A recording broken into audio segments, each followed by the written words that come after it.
Hii ni Mkupa TV. Hakikisha unakuwa mtu wa kwanza kabisa kupata taarifa mbalimbali za kitaifa, kimataifa, burudani na michezo kwa kuwa mtu wa kwanza kusubscribe, kucomment, kushare pamoja na kulike Mkupa TV kwenye ukurasa wa YouTube. Kwa East na Central Africa kufanya upindikizaji wa uloto. Lakini achievement nyingine, hospitali yetu ni hospitali ya pili Tanzania kufanya upandikizaji wa figo.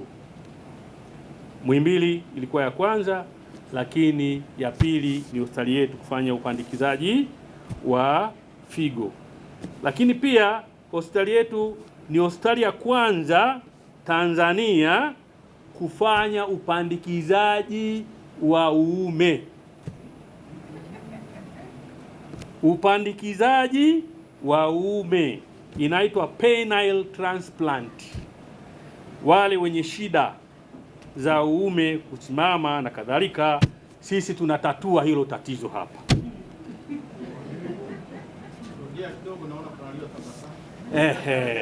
Naomba nirudie.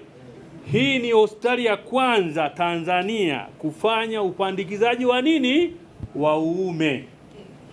Kwa hiyo sasa wale wenye matatizo, na hili tungependa ndugu wahariri wa Tanzania waelewe na dunia ifahamu kwamba hii huduma inapatikana hapa.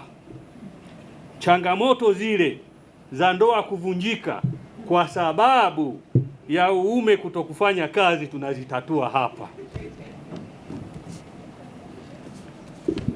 Pia hospitali yetu ni hospitali ya kwanza ya serikali, yani public hospital kwa Tanzania kufanya upasuaji wa moyo kwa watoto. Muhimbili wanafanya hivyo, lakini sisi hapa ni ya pili kufanya hivyo. Manake ni hospitali ya pili kwa Tanzania kufanya upasuaji wa moyo, open heart surgery kwa watoto.